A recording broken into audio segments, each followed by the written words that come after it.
Forward Operating Base Bravo 6 squatted on the border like a concrete tumor, surrounded by jungle so thick you couldn't see 20 feet in any direction. The humidity clung to everything: uniforms, equipment, hope. Rachel Quinn stepped through. Ankle-deep mud, her small frame nearly swallowed by the oversized fatigues that never seemed to fit right. At 34, she'd learned to make herself invisible, which wasn't hard when everyone already treated her like she didn't exist. The morning briefing buzzed with the usual testosterone-fueled banter. Rachel sat in the back corner, toolbox at her feet, watching Sergeant Tommy Boone hold court near the front. His voice carried over the assembled soldiers like he owned the room, and in many ways, he did. "Another milk run today, gentlemen," Boone announced, gesturing toward the mission board. "Patrol sectors 7 through 12. Black Hawk spin. Running smooth as silk lately." His eyes found Rachel in the back, a smirk playing at his lips. "Course, that's assuming our helicopter babysitter didn't break anything overnight." A few chuckles rippled through the crowd. Rachel felt her cheeks burn, but kept her expression neutral. She'd learned not to react. Reactions only made it worse. Lieutenant Dave Stenson, the commanding officer, barely glanced in her direction. "Quinn, you'll run your usual checks. Try not to slow us down today." "Yes, sir," she replied quietly, her voice almost lost in the shuffle of soldiers filing out. As the room emptied, a young private named Marcus Davis lingered behind. He was new still, had that wide-eyed look that the jungle hadn't beaten out of him yet. "Doesn't that bother you?" he whispered. "The way they talk to you?" Rachel shouldered a toolbox and stood. "I didn't come here to make friends, Davis. I came here to do my job." But as she walked toward the helicopter pad, Marcus's question echoed in her mind. Of course, it bothered her. Every day, it ate at her a little more.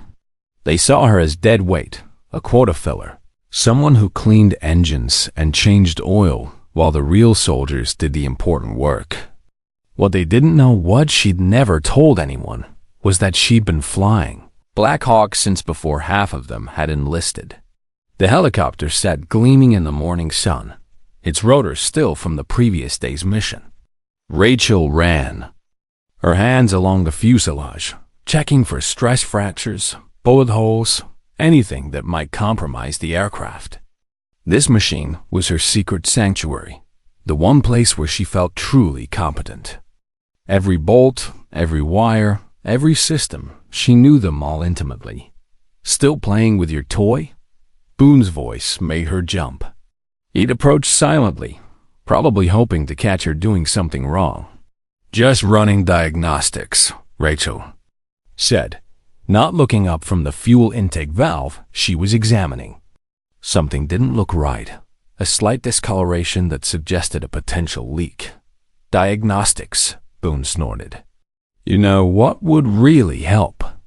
If you learned to shoot straight instead of polishing helicopter windows all day." Rachel's fingers tightened on her wrench. She wanted to tell him about Yemen, about the rescue mission she'd flown when bullets were screaming past the cockpit and lives hung in the balance. She wanted to tell him about her father, about the classified training, about the advanced certifications buried in files so deep they might as well not exist. Instead, she said, "I'll make a note about this valve in the maintenance log. Whatever helps you sleep at night." Boone walked away, leaving Rachel alone with the machine that held all her secrets. That evening, she sat in her small quarters, staring at a faded photograph of her and her father standing beside a Black Hawk at a training facility in Arizona. Colonel James Quinn had been one of the best pilots in the Air Force before an unauthorized rescue mission ended his career and his life. The official story was mechanical failure. Rachel knew better. She'd inherited more than just his love of flying. She'd inherited his sense of duty, his refusal to abandon people who needed help, and most importantly, his belief that actions mattered more than recognition. Her father had taught her that the best pilots were the ones nobody saw coming, The ones who stepped up when everyone else stepped back. Tomorrow would bring another day of condescending comments and dismissive looks. Another day of being treated like she didn't belong. But Rachel Quinn had learned patience from the best teacher of all, that hero who'd shown her that sometimes the most important battles were fought in silence. She tucked the photograph back into her footlocker and tried to sleep, unaware that, in less than a week, the jungle would force her to choose between invisibility and survival. And when that moment came, the deadweight would finally have her chance to fly. The fuel leak Rachel had spotted turned out to be worse than she'd initially thought. 3 days after her first report, she was elbow-deep in the Black Hawk's engine compartment, hydraulic fluid staining her uniform. When she discovered the real problem, someone had been ignoring maintenance protocols for weeks. Lieutenant Stenson? She approached him during the afternoon briefing, her voice carefully measured. I need to ground the Black Hawk for emergency repairs. The fuel system's compromised, and compromised how? Stenson didn't look up from his paperwork. The intake valve I reported has deteriorated. There's a hairline crack in the fuel line, and the hydraulic pressure is reading inconsistent. If we don't fix this now, the bird flew fine yesterday. Sergeant Boone interrupted from across the room. Runs like a dream. Maybe you're reading the gauges wrong. A few soldiers chuckled. Rachel felt her jaw tighten. I've been working on helicopters for 12 years. I know how to read. Working on them, sure. The Boone stood up, his bulk intimidating even from across the room. But do you know how to fly them? Because last I checked, pilots make the calls about airworthiness, not mechanics. The room fell silent. Rachel felt every eye on her, waiting to see if she'd break. This was the game they played. Push until she cracked, then use her reaction as proof that she didn't belong. The maintenance manual clearly states, she began. The maintenance manual. Stenson finally looked up, his expression tired and annoyed. Also states that field conditions require operational flexibility. We have a mission tomorrow, Quinn. The helicopter flies. Rachel's hands clenched at her sides. Sir, with respect, this isn't about flexibility. This is about safety. If that fuel line fails during flight, then we'll deal with it. Stenson's tone carried finality. Dismissed. Rachel stood there for a moment, feeling the weight of their collective dismissal. Private Davis gave her a sympathetic look from the corner, but he was too new, too low-ranking to speak up. She was alone in this, just like always. That night, she couldn't sleep. The sound of jungle insects seemed louder than usual, and every distant noise made her think of incoming mortar.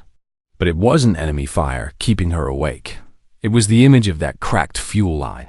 And what would happen when it finally gave way?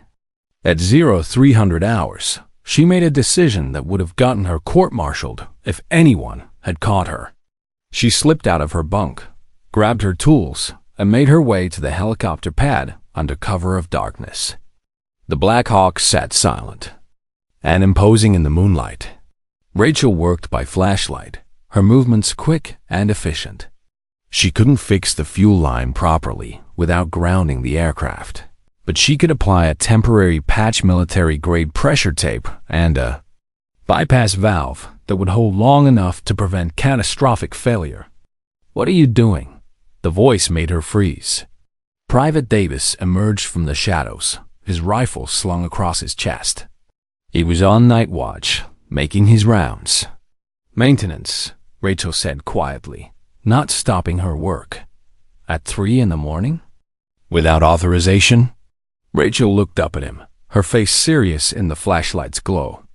Davis, how old are you? 22, ma'am. You ever seen a helicopter crash? He shook his head. I have. She turned back to her work, her voice barely above a whisper. Fuel system failure at 800 feet. 4 good soldiers died because someone thought they knew better than the maintenance manual. Davis was quiet for a long moment. Are you qualified for this kind of repair? Rachel's hands paused on the wrench. Such a simple question, loaded with so much history she couldn't share.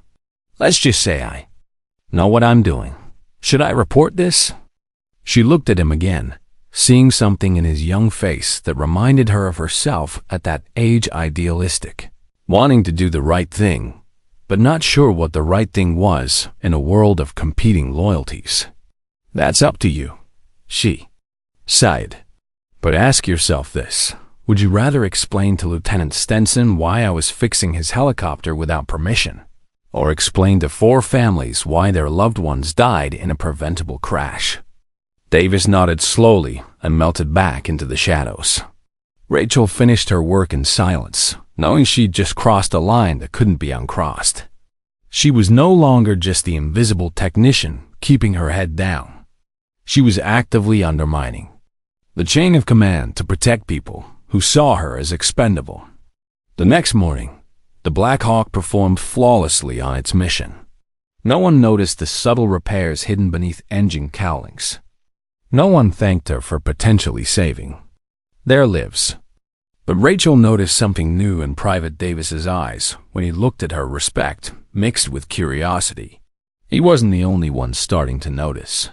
Master Sergeant Lisa Torres from the Communications Unit had been watching Rachel work, noting the precision and expertise that seemed at odds with her junior technician status. Torres had been in the military for 15 years. She recognized competence when she saw it. You know your way around that bird, Torres commented one afternoon, finding Rachel in the maintenance bay. It's my job, Rachel replied carefully. Is it though? Torres leaned against the workbench. Because I've seen a lot of mechanics in my time, and most of them don't work with the kind of familiarity you show. Almost like you've done more than just maintenance. Rachel's heart skipped a beat, but she kept her expression neutral. I take my responsibilities seriously. Torres studied her for a moment longer, then nodded. Good thing someone around here does. As Torres walked away, Rachel realized her careful facade was beginning to crack. People were starting to see through the invisible act, starting to question why someone with her obvious skills was relegated to basic maintenance. The attention made her nervous, but it also stirred something. She'd buried deep pride in her abilities and a growing frustration with the role she'd been forced to play. Change was coming to Forward Operating Base Bravo 6, whether she was ready for it or not.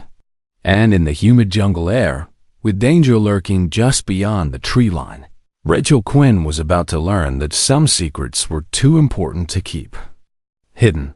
The morning of March 15th started like any other, except for the intelligence briefing that made everyone's blood run cold. Enemy activity had increased dramatically in sectors 9 and 10 right in the middle of their patrol route. Lieutenant Stenson stood before the assembled unit, his usually composed demeanor showing cracks of genuine concern. Intelligence suggests a coordinated insurgent movement, he announced. Multiple armed groups converging on our operational area. Alpha Team will conduct reconnaissance in force, with Black Hawk support on standby. Rachel felt ice in her veins. The helicopter she'd been patching together with temporary fixes was about to carry soldiers into what sounded like a trap. She raised her hand tentatively. Sir, I need to speak with you about the Black Hawk's maintenance status. Not now, Quinn. Stenson waved her off. We've got bigger problems than your routine maintenance concerns. Sir, this isn't routine. The fuel system repairs I've been requesting. The bird is flight-worthy. Sergeant Boone interrupted loudly. I flew her yesterday. Ran diagnostics this morning. Everything's green across the board. Rachel's frustration boiled over. You ran basic pre-flight checks. That doesn't address the structural issues I've been documenting for 2 weeks. The room fell silent. Rachel realized she'd raised her voice, something she never did. Every face turned toward her, some surprised, others annoyed at the interruption. Lieutenant Stenson's expression darkened. Quinn, Are you questioning my judgment? No, sir. I'm questioning the aircraft's mechanical integrity based on documented maintenance issues that haven't been addressed. Documented by who? You? He stood up, his full authority bearing down on her. Since when do junior technicians override pilot assessments and mission planning? Rachel felt the familiar trap closing around her. Answer honestly and reveal qualifications she couldn't explain. Stay silent and watch good soldiers fly into danger in a compromised aircraft. I'm saying that as the person responsible for this helicopter's maintenance, I cannot in good conscience certify it as mission-ready without proper repairs. The silence stretched like a taut wire. Then Boone laughed, not the good-natured chuckle of earlier confrontations, but something meaner. Cannot in good conscience? He repeated mockingly. Listen to her, talking like she's some kind of expert. What's next, Quinn? You gonna tell us how to conduct combat operations too? Several soldiers joined in the laughter. Rachel felt her cheeks burn, but something else was burning too, anger that had been building for months. Master Sergeant Torres, she said, turning to the communications officer who'd been observing quietly. You've worked with aircraft maintenance before. What's the protocol when a technician identifies critical safety issues? Torres looked uncomfortable, being dragged into the confrontation. Well, typically the maintenance chief would. There is no maintenance chief. Rachel's voice cracked with frustration. I'm the only one here with advanced aircraft systems training, and I'm telling you, this helicopter needs to be grounded. The words hung in the air like an unexploded bomb. Advanced training. She'd said too much, revealed too much. Lieutenant Stenson stood slowly, his face flushed. Advanced training? What advanced training? Your file says basic mechanical certification. From Fort Campbell. Rachel's mouth went dry. She'd walked into the trap she'd spent years avoiding. I've had additional experience. What kind of experience? Stenson demanded. Where? When? Because I'm looking at your service record right now, and it shows 3 years of ground-based maintenance work. Period. Private Davis watched from the back of the room, his young face troubled. Master Sergeant Torres looked increasingly uncomfortable. Even some of the soldiers who'd been laughing seemed to sense that something deeper was happening. Answer the question, Quinn, Boone added. What advanced training? Rachel stood there, trapped between a truth she couldn't tell and a lie that might get people killed. The classified files that contained her real qualifications might as well have been on the moon. Her father's training, her flight certifications, her combat experience, all of it locked away behind security classifications that would take months to declassify, if they could be declassified at all. I can't explain it right now, she said quietly, but I'm asking you to trust me. Just this once. Don't put that helicopter in the air until I can properly repair the fuel system. Stenson's expression shifted from anger to something like pity. Trust you? Based on what? Mysterious training you can't explain. Secret qualifications you can't prove. Based on the fact that I've never been wrong about this aircraft. Not once in 8 months. Because you've never made any real decisions, Boone exploded. You change oil and replace filters. That's not the same as understanding aviation. The words hit Rachel like physical blows. She looked around the room, seeing doubt and dismissal in most faces, sympathy in a few, and growing suspicion in others. She'd revealed too much and not enough, making herself look either delusional or dishonest. The mission proceeds as planned, Lieutenant Stenson announced with finality. Quinn, you're confined to base pending a review of your claims about additional training. Sergeant Boone, prep the Black Hawk for departure in 30 minutes. As the room emptied, Rachel stood alone, feeling like she'd just destroyed everything she'd worked to build. She'd tried to protect them and only succeeded in making herself look unstable or untrustworthy. Private Davis approached as she gathered her things. Ma'am, for what it's worth, I believe you. Believing me and proving it are two different things, Rachel replied bitterly. She walked to her quarters, knowing that she'd just burned every bridge she had. But as she heard the Black Hawk's rotors spinning up outside, one thought consumed her. She was the only one who truly knew that helicopter's limitations, and in less than an hour, it would be flying into hostile territory with mechanical issues that could prove fatal.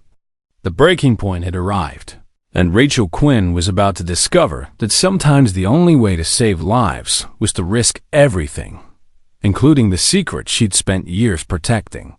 Rachel paced her small quarters like a caged animal, listening to the Black Hawk's rotors fade into the distance. Confined to base, that's what Lieutenant Stenson had called it, but she knew house arrest when she experienced it.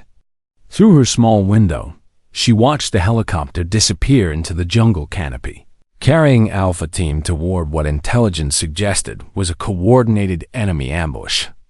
Her hand shook as she pulled out her secure communication device, a hands piece of equipment that technically shouldn't exist in her possession. It had been a parting gift from Colonel James Hawley, her father's old commanding officer, with instructions to use it only in the most desperate circumstances. Disqualified. She dialed a number she'd memorized but never called, her heart hammering, as it connected to a secure military network that existed in the shadows of official channels. Blackbird Operations, a crisp voice answered. This is Ghost 77 requesting priority authentication, Rachel said, using call signs that were older than some of the soldiers at the base. Stand by for verification. A pause. Authentication. Confirmed. Ghost 77, you've been dark for 8 years. What's your status? Rachel took a deep breath. I need an emergency declassification review on my service records. Current situation involves imminent threat to personnel under my indirect command. Understood. Forwarding to Colonel Hale's office. Be advised, he's been looking for you. The line went dead. Rachel stared at the device, knowing she'd just crossed a line that would change everything. No more hiding, no more pretending to be someone she wasn't. But first, she had to survive whatever was coming. 30 minutes later, her door burst open. Master Sergeant Torres stood there with Private Davis and 2 other soldiers she recognized as part of the base's intelligence unit. Quinn, we need to talk, Torres said. Now. They escorted her to a small briefing room she'd never seen before, one that looked more like an interrogation facility than a meeting space. Torres placed a thick file on the table between them. Your communication was intercepted, Torres said without preamble. Standard base security protocols. But here's the interesting part. When we tried to trace that call, it bounced through military networks that officially don't exist. Rachel said nothing, but her mind raced. She'd known the call might be monitored, but she'd gambled that the response would come faster than base security could react. So we did some digging. Torres continued, opening the file. Turns out your personnel record has some interesting gaps. 8-year period where you were supposedly in civilian training, but no documentation of what kind of training or where. Private Davis leaned forward. Ma'am, we also pulled maintenance logs from the past 6 months. Every single one of your recommendations proved accurate. Every system you flagged for replacement failed within 2 weeks of your warning.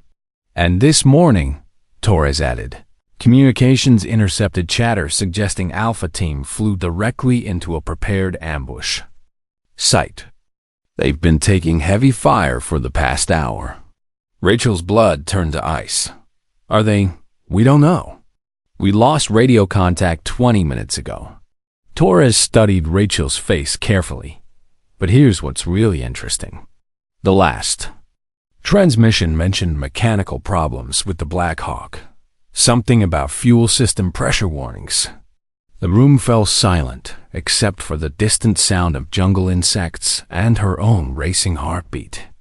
Everything she'd feared was coming true. And now good soldiers were paying the price for command decisions that ignored her warnings. "There's more," Torres said, sliding another document across the table. "We contacted Fort Campbell to verify your training records. They have no record of you ever being there." Rachel's throat tightened. "That's because your real training happened somewhere that doesn't officially exist," Torres finished. "Which means either you're the most elaborate fraud in military history, or you're exactly what you've been pretending not to." The door opened, and Rachel's heart nearly stopped.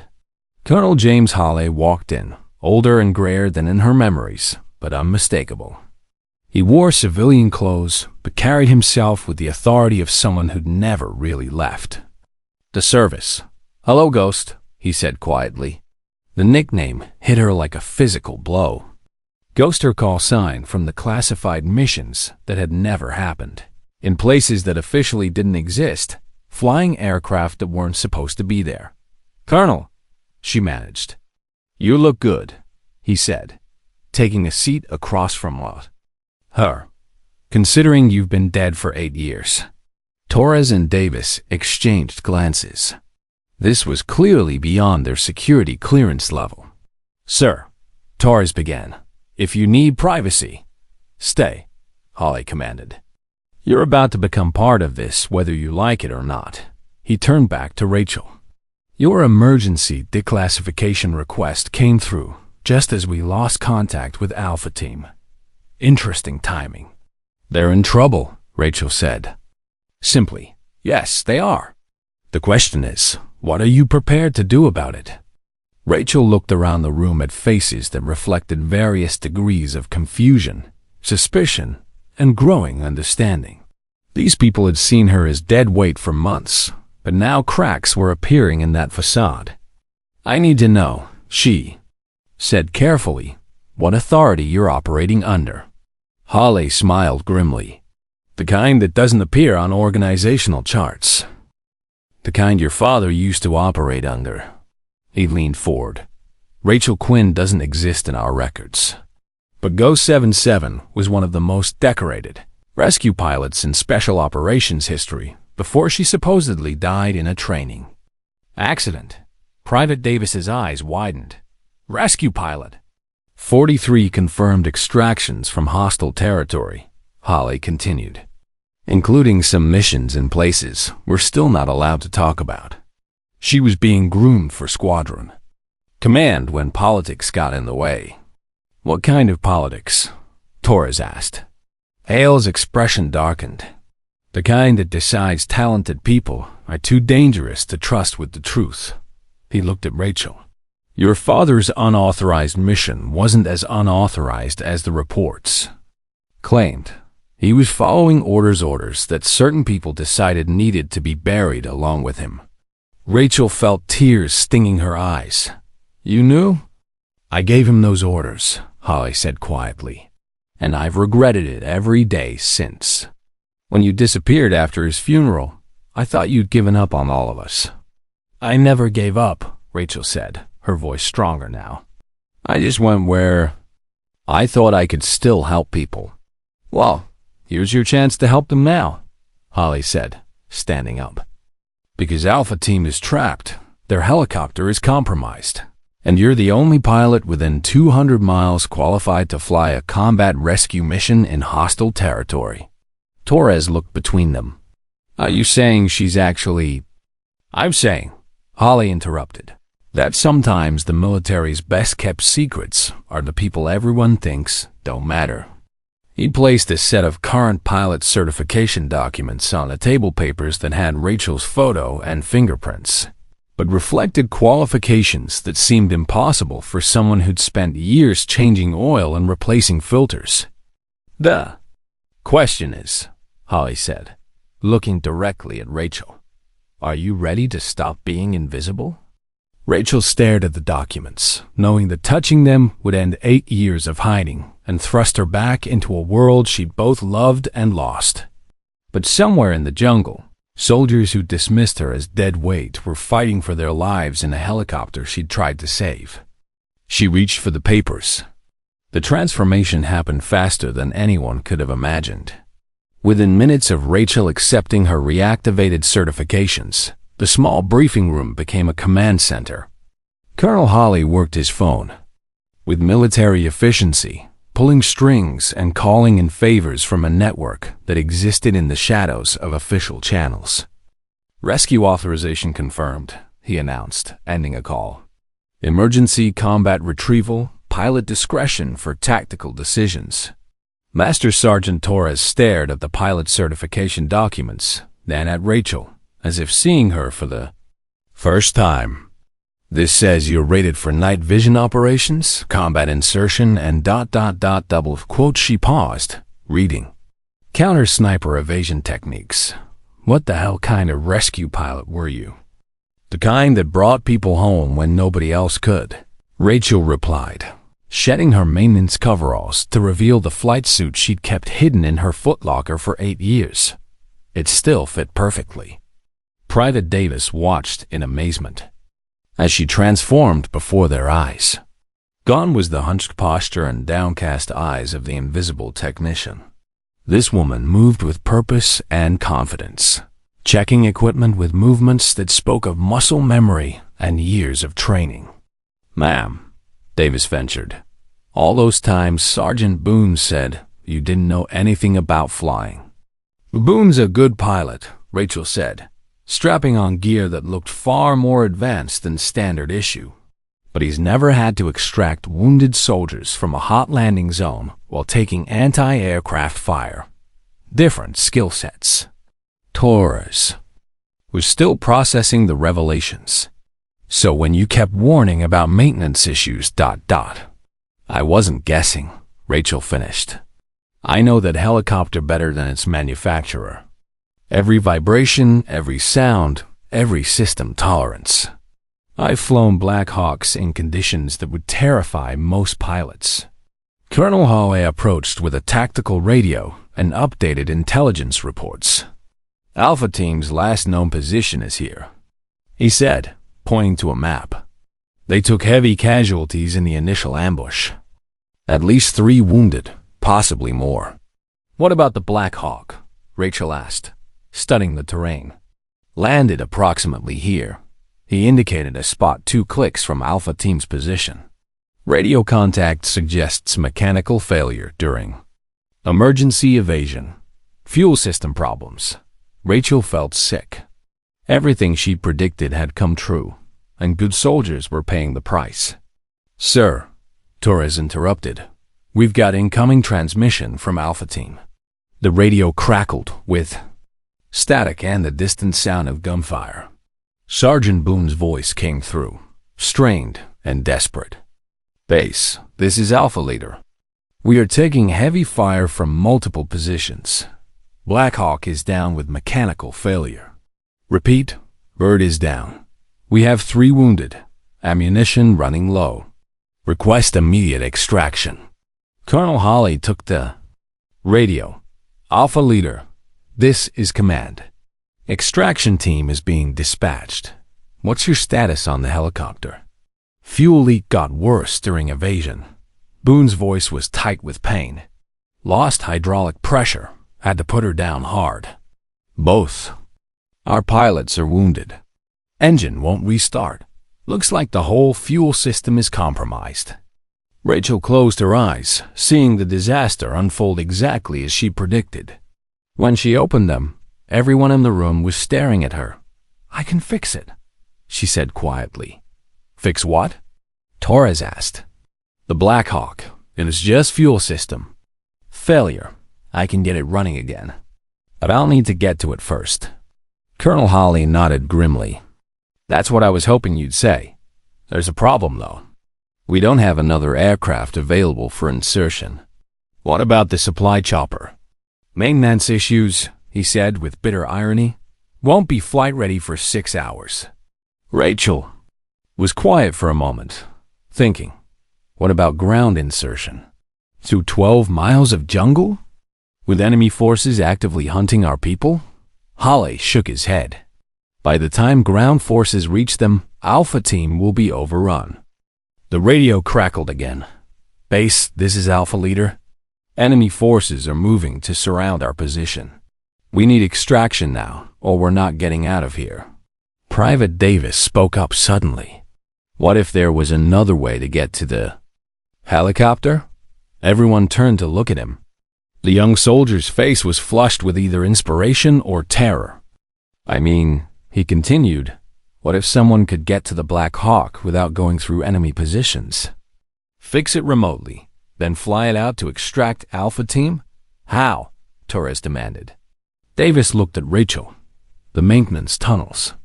The old French colonial infrastructure under the jungle.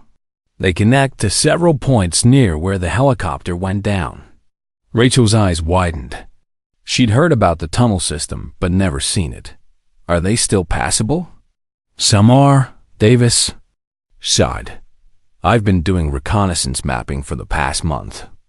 There's an access point about 500 meters from the Black Hawk's position. Colonel Holly studied the maps, his expression calculating. It's insane, he said finally. Single operator, no backup, through unmapped tunnels into hostile territory. It's also the only option we have, Rachel pointed out. You'd have to navigate underground, emerge in enemy territory, repair a helicopter under fire, then fly a combat extraction with wounded soldiers, Holly continued. All while being hunted by insurgent forces that know you're coming. Rachel picked up her gear, her movements decisive. Colonel, 8 years ago, you taught me that impossible missions are just complicated missions that haven't been broken down into simple steps yet. This isn't Yemen, he warned. You don't have air support, ground backup, or extraction options if things go wrong. I don't need them, Rachel said, checking her sidearm and emergency supplies. I need a reliable route to that helicopter and 30 minutes of cover once I get there. Master Sergeant Torres stood up. I'm going with you. Negative, Rachel said immediately. This is single operator optimal. More people just means more targets. You need someone watching your back. I need someone coordinating communications and directing Alpha Team to a secure extraction point, Rachel corrected. That's your job now. Private Davis stepped forward. Ma'am, I know those tunnels better than anyone. At least let me guide you to the access point. Rachel looked at the young soldier barely old enough to drink, but showing courage that impressed. Just to the access point. Then you come back. Yes, ma'am. Colonel Holly handed her a specialized radio. Encrypted frequency. I'll be monitoring from here. As Rachel prepared to leave, Torres grabbed her arm. 8 years of letting us treat you like you didn't matter. Why didn't you say something sooner? Rachel paused at the door. Because being underestimated can be the most valuable asset a soldier has. Today, that advantage might save lives. She walked out into the jungle, transforming from the invisible maintenance technician into something none of them had seen before. A ghost preparing to pull her friends back from the edge of disaster. Behind her, Colonel Holly spoke quietly into his radio. This is Blackbird Command. Ghost 77 is operational. Clear all air traffic from Sector 9. We're bringing our people home. The tunnel entrance was exactly where Private Davis said it would be, a moss-covered concrete opening hidden behind a curtain of vines, invisible unless you knew what to look for.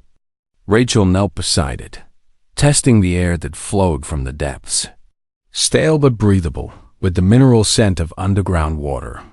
These were built by French engineers in the 1940s, Davis whispered, his voice barely audible. Part of a defensive network that was never completed. Most have been flooded for decades, but this section stays dry.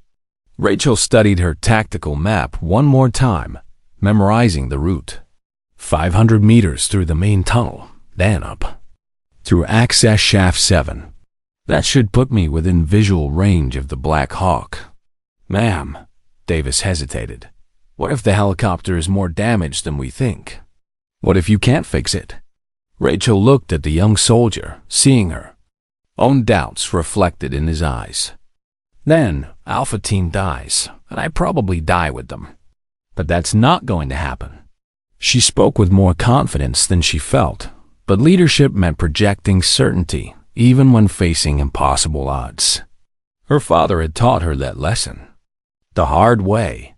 Davis, when you get back to base, tell Colonel Holly that if I'm not in contact within 40 minutes, he should assume mission failure and implement ground extraction protocols.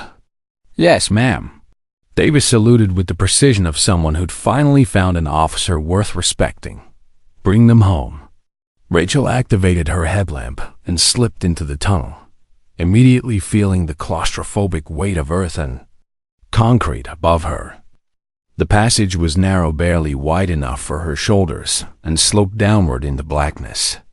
Water dripped constantly, creating echoes that made it impossible to judge distances or detect approaching sounds. Her radio crackled softly. "Ghost, this is command. Citrop." Entering tunnel system, she reported quietly. "Estimate 30 minutes to target." "Copy. Be advised. Intercepted enemy communications suggest they're actively searching for Alpha Team. Time is critical." Rachel moved faster, her muscles remembering similar missions from years past. Yemen had been different: desert warfare, open skies, clear sight lines. This jungle environment was more like the classified operations she'd run in places that officially didn't exist, where pilots went in alone and brought back people who were never supposed to be there. 15 minutes into the tunnel, she encountered her first obstacle, a partial collapse that blocked most of the passage. Only a narrow gap remained, barely large enough for a person to squeeze through. Rachel removed her gear, pushed it ahead. Of her, an army crawled through the debris. Concrete scraped against her back, and for a terrifying moment she thought she might be stuck. Then she was through, gasping in the stale air. Her radio buzzed with an urgent transmission from Alpha. "Team, base, this is Alpha Leader. Enemy forces have found our position. We're taking heavy fire. Request immediate extraction." The sound of automatic weapons fire came through clearly, along with Sergeant Boone's labored breathing. Rachel could hear the pain in his voice. He was wounded worse than he'd initially reported. "Alpha Leader, this is Ghost," she transmitted. "Breaking radio protocol. Extraction en route. Hold your position." There was a moment of confused silence. Then, "Ghost? Who the hell is Ghost?" "Lace, we need air support, not more radio chatter." Colonel Hale's voice cut through. "Alpha Leader, Ghost is your extraction pilot. Follow her instructions." "Pilot? What pilot? Our pilots are down." Rachel didn't have time to explain 8 years of deception. "Boone, this is Quinn. I'm coming to get you." The silence stretched longer this time. When Boone finally responded, his voice was strained with disbelief and pain. "Quinn? The maintenance tech? What are you talking about?" "I'm talking about flying you out of there," Rachel said, pushing through a section where water pooled ankle deep. "But I need you to listen carefully. Move your team 200 meters north of the helicopter. There's a clearing that will give me room to land." "You're insane," Boone gasped. "Even if you could fly, which you can't, that bird is dead. Fuel. Systems completely shot." "I can fix it," Rachel said with certainty. "I tried to tell you it needed repairs. Now, I'm going to make those repairs under fire and fly you home." She reached the access shaft and began climbing the rusty ladder rungs embedded in the concrete wall. 20 feet up, she could see jungle, light filtering through the camouflaged opening. "Ghost, this is command." Colonel Hale's voice came through her earpiece. "Enemy forces are converging on Alpha Team's position. You have maybe 15 minutes before they're overrun." Rachel emerged from the shaft into thick jungle undergrowth, immediately orienting herself toward the sound of distant gunfire. Through the trees, she could see the Black Hawk's tail rotor, exactly where intelligence had indicated. Moving carefully, but quickly, she approached the helicopter. It sat in a small clearing, nose down at an awkward angle that suggested a hard landing. The fuel leak she'd been warning about had become a steady stream, creating a dark stain in the jungle soil. "Beautiful," she muttered, seeing the extent of the damage. The temporary patch she'd applied days ago had held longer than it should have, but the stress of combat maneuvering had finally caused complete system failure. Rachel opened her repair kit and got to work. This wasn't a proper maintenance facility. She was performing field surgery on complex aircraft systems while enemy forces hunted her friends.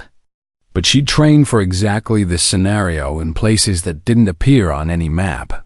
Her radio crackled. "Ghost, this is Alpha Leader.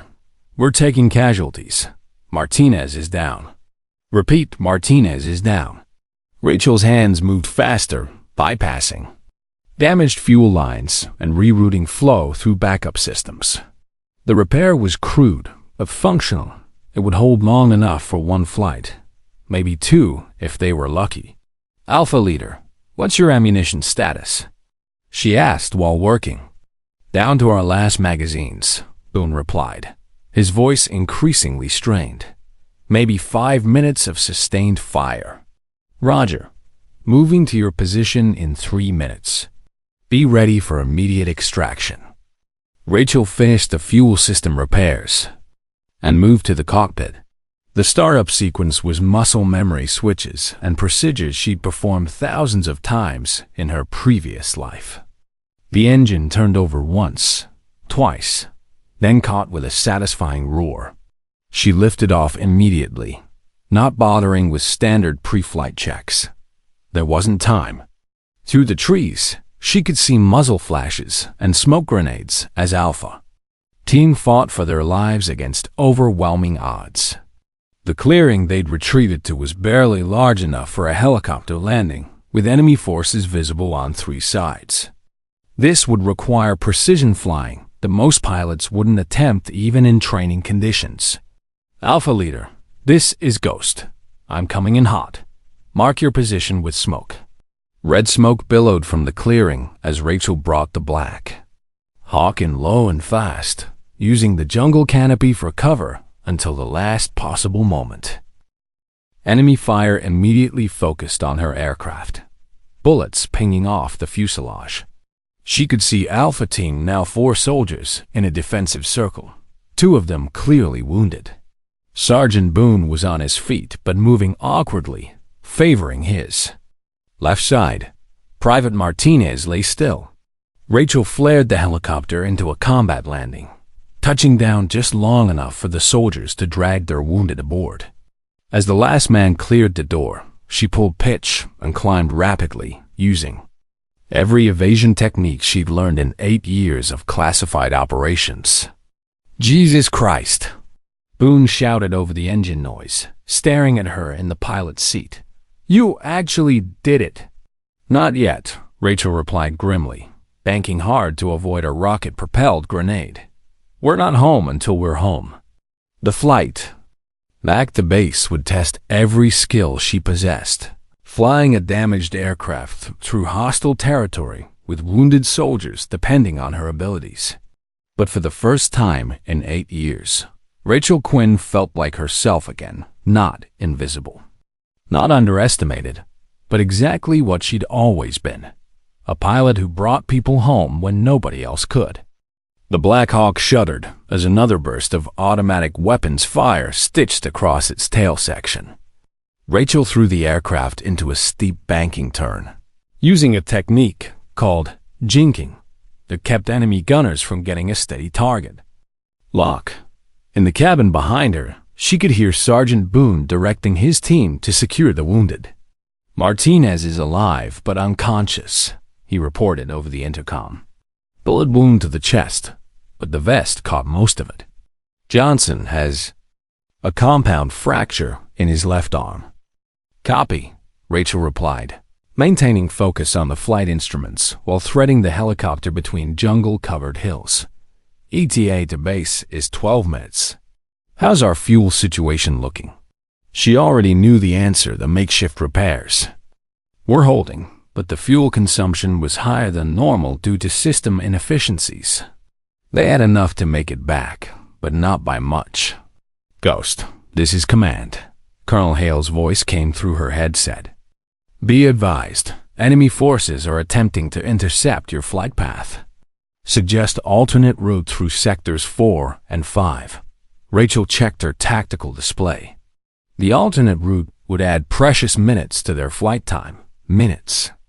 They might not have given their fuel situation, but the direct path would take them over known anti-aircraft positions. "Negative, Command. Fuel status requires direct route. I'll handle any ground fire. Roger, Ghost. Your call."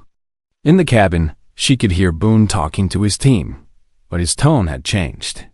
Gone was the dismissive arrogance she'd endured for months. He was talking to them about what they'd just witnessed, their deadweight technician flying a combat extraction mission with skills that none of them had suspected. "Sir," one of the soldiers said, "how long has she been able to fly like this?" Boone's voice was thoughtful. "I don't know. But the way she's handling this bird, I've never seen anything like it. This isn't basic pilot training. This is advanced combat aviation." Rachel smiled grimly, concentrating on the terrain ahead. She could see the distinctive ridgeline that marked the approach to their base, but she could also see muzzle flashes from enemy positions that had anticipated her route. "Alpha Team, secure for evasive maneuvers," she announced. What happened next would have been impossible for most pilots to execute safely. Rachel dropped the Black Hawk to just above tree level, using the jungle canopy to mask their approach while maintaining enough altitude to clear obstacles. She flew between hills, using terrain masking, occasionally popping up just long enough to verify their position before dropping back into cover. Enemy fire erupted from several positions, but Rachel's unpredictable flight path made targeting nearly impossible. She was flying on instinct now, using skills honed in classified operations where survival depended on being better than the enemy. Expected. "Base, this is Ghost," she transmitted as the base perimeter came into view. "Requesting immediate medical team standing by. We have 2 wounded." "Copy, Ghost. Medical team is standing by. You're cleared for emergency landing. Pad 2. As the base grew larger in her windscreen, Rachel allowed herself to believe they might actually make it.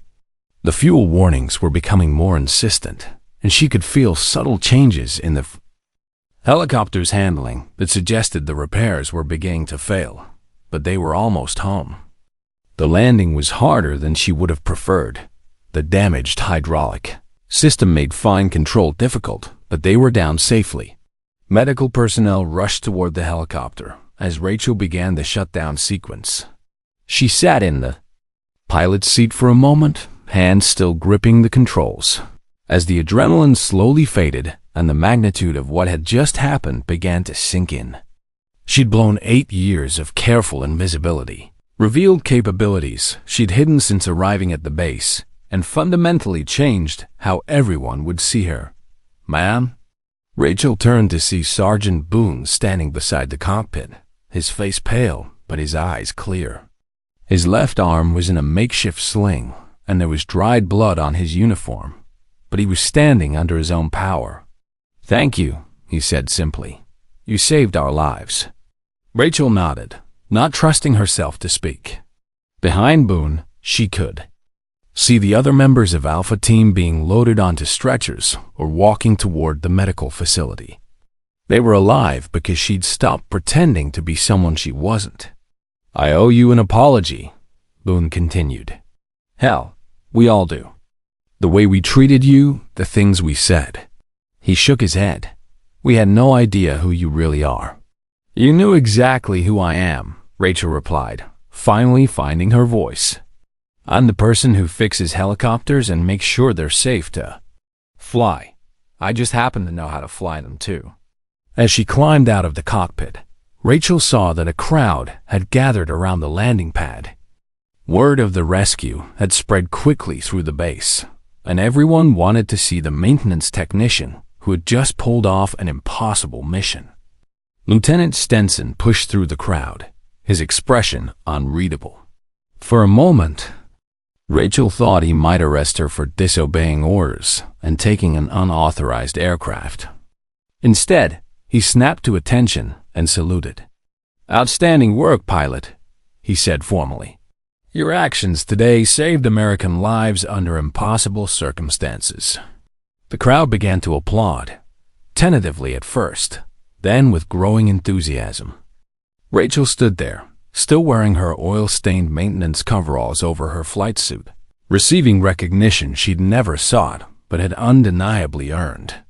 Colonel Hawley appeared at her side, placing a hand on her shoulder. "How does it feel to stop being invisible?" Rachel looked around at the faces surrounding her soldiers, who hours ago had dismissed her as dead weight, now looking at her with respect and genuine admiration. Private Davis grinned at her from the edge of the crowd, clearly pleased that his faith in her had been vindicated. "Complicated," she admitted. "I spent so long trying not to be noticed that I'm not sure how to handle being seen." "You'll figure it out," Hawley said. "You always do." As the crowd began to disperse and the immediate excitement faded, Rachel realized that everything had changed. She could never go back to being the invisible technician, never again pretend that her skills were limited to changing oil and replacing filters. For better or worse, the secret was out. But as she watched the medical team wheeling Private Martinez toward the hospital alive, because she'd been willing to risk everything to save him, Rachel knew she'd made the right choice. Some secrets weren't worth keeping when lives hung in the balance. 3 days later, Rachel stood in the base commander's office, still trying to process how dramatically her world had changed. The room was filled with people she'd never expected to see in one place: Colonel Hawley, Lieutenant Stenson, Master Sergeant Torres, and most surprisingly, a one-star general she didn't recognize who'd flown in specifically for this meeting. "Warrant Officer Quinn," General Patricia Harrison said, using a rank that Rachel hadn't held in years. "I've spent the morning reviewing your service record, the complete version, not the sanitized file that's been floating around this base." Rachel stood at attention, unsure how to respond. The past 72 hours had been a whirlwind of debriefings, medical evaluations, and awkward conversations with soldiers who were still adjusting to her transformation from invisible technician to combat pilot. "Your extraction of Alpha Team has been classified as one of the most successful single-pilot rescue operations in recent military history," the general continued. "Flying a damaged aircraft through hostile territory, under enemy fire, with wounded personnel aboard. The technical skill required is exceptional." "Thank you, ma'am," Rachel replied carefully. "The question now," General Harrison said, settling back in her chair, "is what we do with you. Your classified status was terminated 8 years ago due to political circumstances that, frankly, should never have affected a soldier of your caliber." Colonel Hawley stepped forward. "General, if I may." Rachel Warrant Officer Quinn was buried in bureaucratic nonsense because certain people couldn't handle the idea of special operations pilots who didn't fit their conventional image. Her father died following orders that powerful people decided to disavow after the fact. "I'm aware of the circumstances," the general said. "I've also spent considerable time reviewing the missions you flew under the Ghost designation. 43 successful extractions, many of them from situations considered impossible by conventional standards." Rachel felt a familiar tightness in her chest. "Ma'am, I was just doing my job." "Your job," the general said with a slight smile, "was apparently being the best rescue pilot most of us had never heard of." She stood up, moving to the window that overlooked the helicopter pad where the Black Hawk still sat, now properly repaired and ready for service. "Sergeant Boone submitted a formal recommendation for your promotion and transfer to flight operations," she continued. Lieutenant Stenson has endorsed it unanimously. Even more interesting, Master Sergeant Torres has requested transfer to serve as your crew chief. Rachel glanced at Torres, who nodded with professional respect. Ma'am, if you'll have me. I've never worked with a pilot who knows aircraft systems the way you do. The thing is, General Harrison continued, the military has changed since you were last active in flight operations. We've learned some hard lessons about wasting talent due to narrow-minded thinking. We can't afford to lose people like you. Because of bureaucratic stupidity. She turned back to Rachel. I'm offering you two options. First, full reinstatement to your previous classification level, with promotion to Chief Warrant Officer 3, an assignment to Special Operations, Aviation Regiment. You'd be flying again full-time, but it would mean leaving this unit. Rachel's heart jumped. Everything she'd lost 8 years ago, handed back to her with an apology and a promotion. What's the second option? She asked. You stay here, but as senior maintenance officer and primary helicopter pilot, you'd have authority over all aircraft operations at this base, with the rank and recognition that should have been yours all along. It's not as prestigious as special operations, but you'd be working with people who've learned to respect what you bring to the table. Rachel looked around the room at faces that had become familiar over the past 8 months. Lieutenant Stenson, who'd learned to trust her judgment even when he didn't understand it. Torres, who'd seen through her facade and was now offering genuine partnership. Even Colonel Hawley, who'd spent years carrying guilt over her father's death and her own exile. There's a third option you haven't mentioned, Rachel said quietly. General Harrison raised an eyebrow, which is, I could go back to being a maintenance technician. No rank change, no recognition, just someone who fixes helicopters and occasionally flies them when emergencies require it. The room fell silent. Lieutenant Stenson looked horrified at the suggestion. Ma'am, he said, with respect, that would be a waste of exceptional talent. Rachel smiled. 3 days ago, you thought I was dead weight. What changed? You did, he replied immediately. Or rather, you stopped hiding who you really are. That's the point, Rachel said. I was never dead weight. I was always exactly what this unit needed. Someone who understood aircraft systems completely and could fly when necessary. The only thing that changed was your perception. She turned to General Harrison. I appreciate the offers, ma'am, but I've learned something important here. Sometimes the most valuable people are the ones nobody notices until crisis strikes. This base needs someone who can maintain aircraft to the highest standards and step up to pilot them when required. You're turning down a promotion and special operations assignment to stay here as a technician? The general asked, clearly puzzled. I'm asking to stay here as chief maintenance officer with pilot certification, Rachel corrected. Someone has to make sure these aircraft are safe, and someone has to be ready to fly them when regular pilots can't. I found my place here. Colonel Hawley smiled. Your father would be proud. Actually, General Harrison said thoughtfully, that might be the most intelligent choice you could make. Chief Maintenance Officer with pilot authority, permanent assignment to this base, and full security clearance restoration. You'd have the best of both worlds. Private Davis knocked and entered, carrying a small package. Ma'am, this came in a diplomatic pouch for you. Rachel opened it to find a set of pilot wings, not the standard issue wings, but the specialized ones worn by rescue pilots. There was a note attached in her father's handwriting. For the day you stop hiding and start flying. Love, Dad. He knew, she whispered, tears in her eyes. Somehow, he knew this day would come. Smart man, General Harrison said. So, Chief Warrant Officer Quinn, do you accept your new position?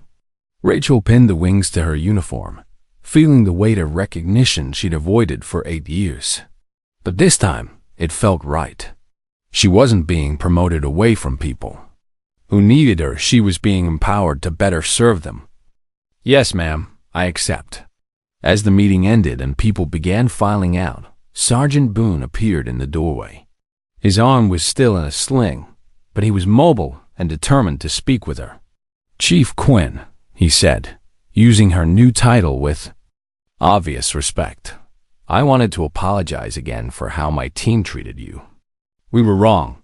You were human, Rachel replied. You saw what you expected to see based on limited information.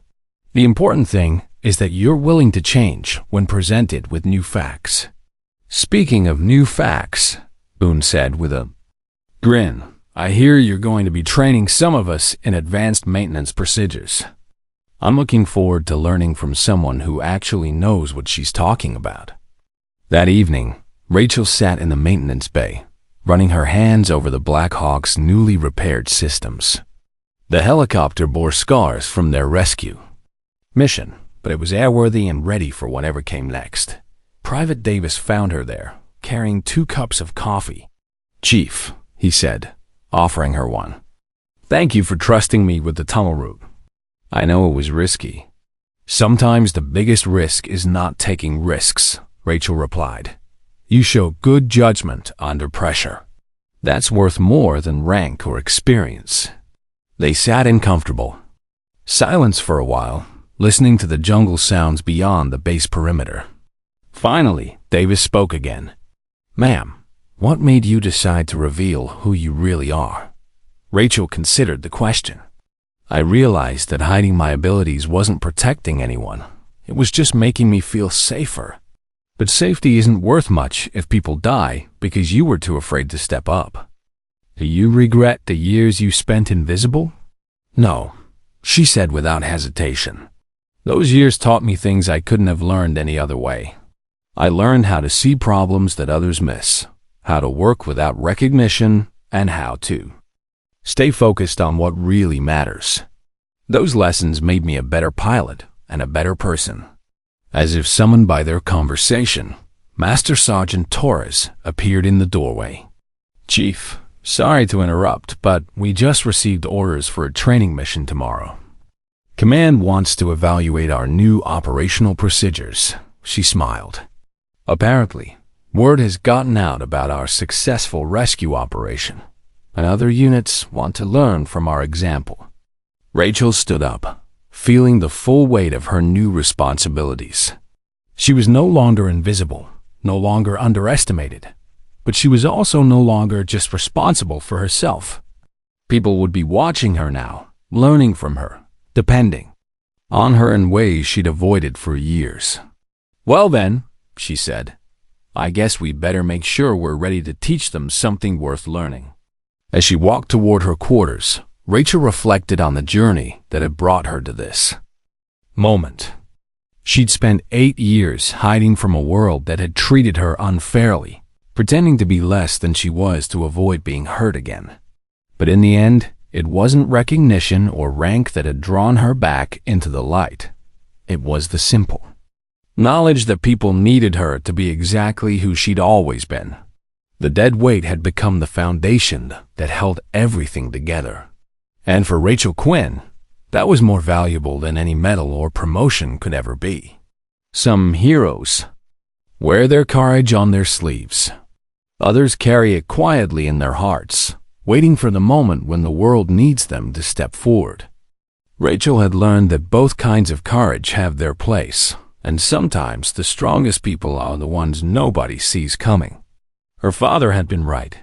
The day had come to stop hiding and start flying. But she discovered something he might not have anticipated. Sometimes the most important flight is the one that brings you home to where you belong. If you enjoyed this story, don't forget to hit the subscribe button and become a part of our Everyday Life Stories community. Where are you watching from? Drop a comment below. We love hearing from our amazing viewers around the world.